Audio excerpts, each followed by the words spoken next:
Pemirsa, personil Polrestabes Medan merazia tempat hiburan malam dan menemukan narkoba dan pelanggaran protokol kesehatan karena nekat menggelar pesta melewati jam operasional malam hari. Sementara itu di Makassar, Sulawesi Selatan, ratusan pengunjung tempat hiburan malam berdesak-desakan untuk kabur saat digerebek tim gabungan Satgas COVID-19.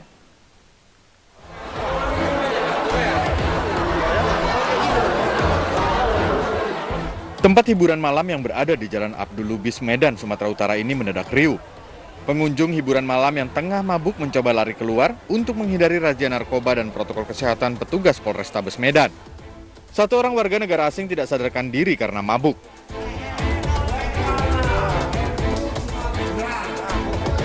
Selain itu juga petugas menemukan narkoba jenis ekstasi dan ganja kering di dalam toilet tanpa pemilik. Selain mengamankan 100 pengunjung, polisi juga menyegel tempat hiburan malam ini.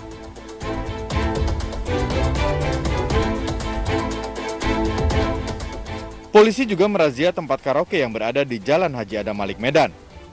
Tempat karaoke ini melanggar protokol kesehatan dengan menerima pengunjung yang melebihi kapasitas. Polisi kemudian melakukan penyegelan.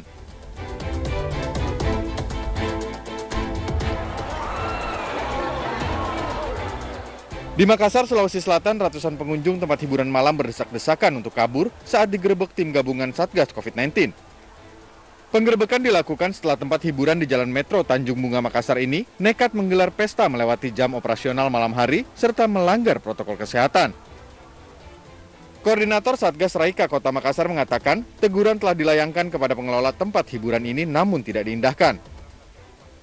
Kalau HW terkait dengan pelanggarannya, karena pelanggarannya itu yang pertama melanggar protokol kesehatan, yang kedua lewat jam operasionalnya. Makanya dari itu tetap kita melakukan pemanggilan karena berkaitan dengan barang yang kita sita. Jadi pasti kita melakukan pemanggilan kepada pemilik atau owner yang siapa saja yang bertanggung jawab di HW. Petugas pun menyegel dan menyita barang-barang milik tempat hiburan malam. Dari Medan, Sumatera Utara dan Makassar, Sulawesi Selatan, Adi Palapaharahap, Leo M. Nur, iNews melaporkan. Warga Padang Sidempuan, Sumatera Utara memblokade jalan lintas Sumatera. Mereka meminta jenazah pasien COVID-19 yang dimakamkan di pemakaman umum segera dipindahkan. Ratusan warga lingkungan 1 Kelurahan Aek Tampang, Padang Sidempuan, Sumatera Utara memblokade Jalan Imam Bonjol yang merupakan jalan lintas Sumatera Senin dini hari. Akibatnya arus lalu lintas dari arah kota Medan ke Bukit Tinggi tidak bisa dilalui. Warga kesal dengan pemakaman pasien COVID-19 di TPU yang berada di permukiman warga. Aksi warga yang berlangsung 1 jam sempat melumpuhkan arus lalu lintas. Mereka tetap menyampaikan terkait keluhannya pemakaman COVID yang ada di pemakaman umum. Padahal untuk pemakaman COVID umum, tadi pihak gugus tugas Kota Padang Sidempuan sudah menyampaikan secara jelas apa yang menjadi kekhawatiran oleh masyarakat sudah dijawab. Minggu kemarin, warga Kelurahan Aek Tampang membakar area makam pasien COVID-19. Warga keberatan karena jenazah tidak dimakamkan di pemakaman khusus COVID-19 yang sudah disediakan. Dari Padang Sidempuan, Sumatera Utara, Indra Mulia Siagian, iNews melaporkan. Video hajatan yang menghadirkan penyanyi Dewi Persik di Kudus, Jawa Tengah viral di media sosial. Polisi memeriksa pemilik acara hajatan karena diduga melanggar protokol kesehatan COVID-19.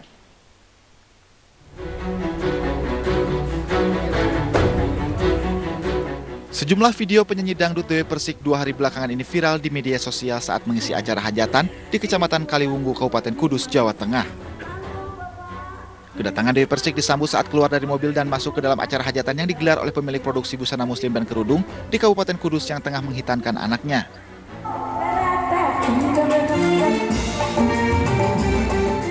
Dalam acara ini Dewi Persik membawakan beberapa lagu dan sekali berinteraksi dengan tuan rumah maupun tamu undangan yang hadir.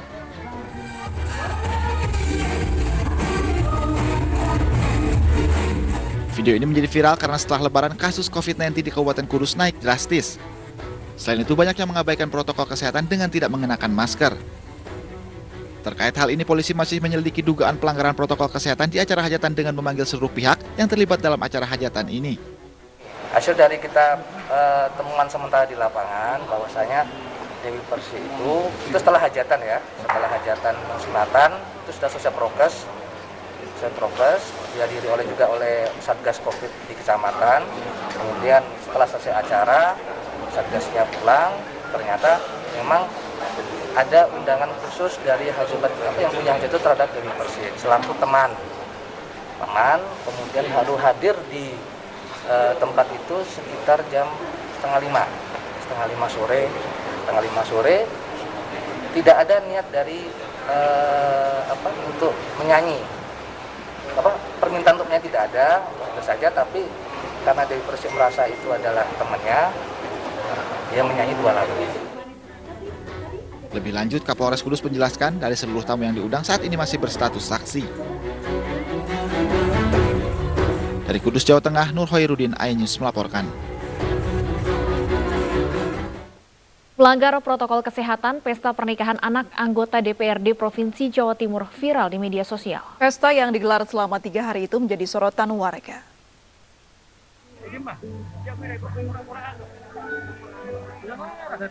Inilah video pesta pernikahan anak anggota DPRD Provinsi Jawa Timur Zainie di Desa Sopet, Situbondo, Jawa Timur. Pesta pernikahan digelar selama 3 hari, sejak Kamis hingga Sabtu pekan lalu. Video ini pun viral di media sosial karena dinilai melanggar protokol kesehatan. Sejumlah tamu undangan tidak mengenakan masker dan tidak menjaga jarak.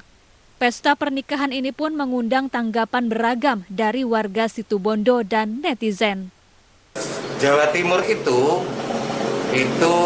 statusnya masih orange, apalagi ditemukan 3 varian baru dari COVID. Nah, ditambah konon katanya Bupati telah mengeluarkan status darurat dalam penanganan COVID.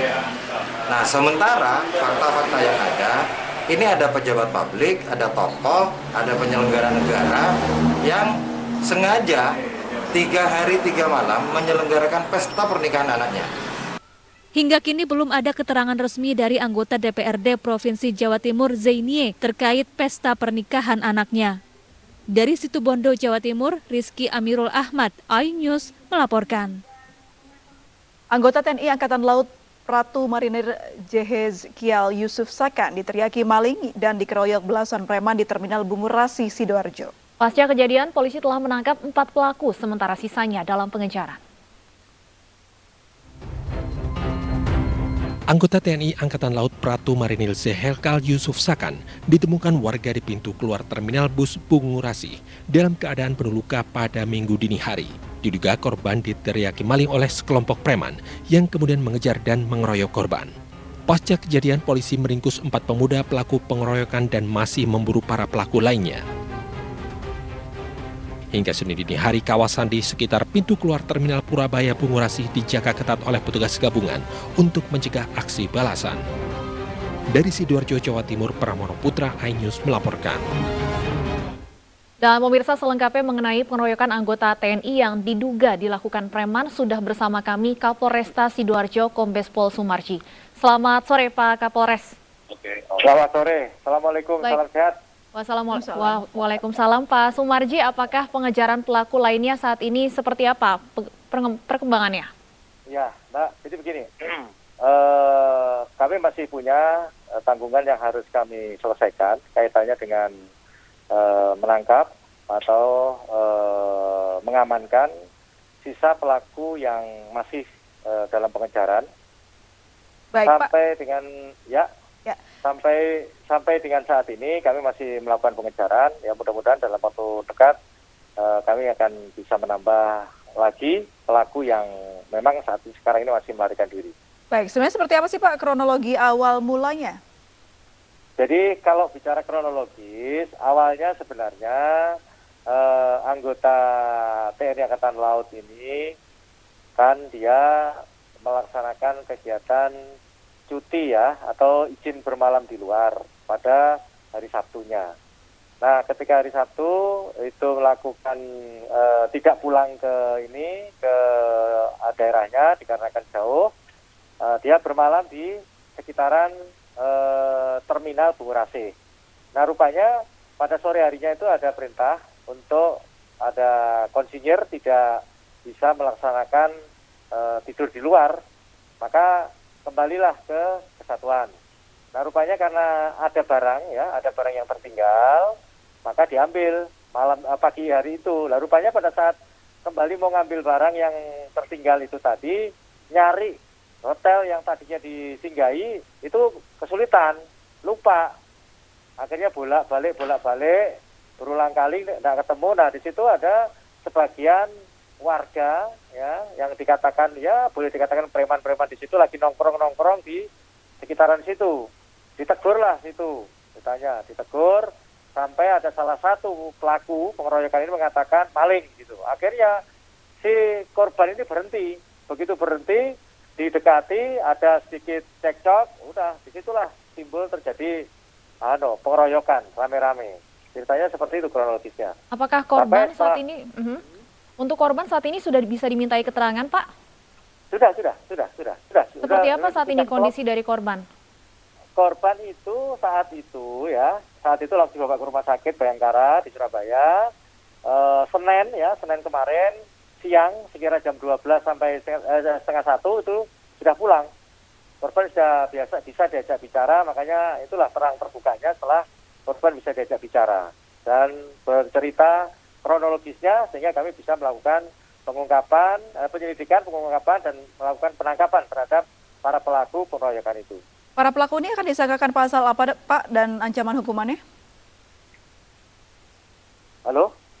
Para pelaku ini akan disangkakan pasal apa dan ancaman hukumannya, Pak? Halo, Pak Sumarji. Pak Sumarji, bisa mendengar suara kami? Pak Sumarji? Pak Sumarji bisa mendengar? Halo? Pak Sumarji? Baik, sepertinya kita terputus pemirsa dengan Pak Sumarji.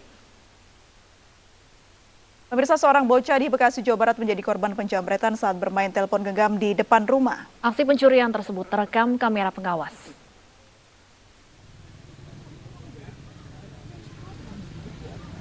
Inilah detik-detik saat pelaku menjamret telepon genggam bocah yang terekam kamera pengawas di Kampung Teluk Buyung, Kelurahan Margamulia, Kota Bekasi, Jawa Barat.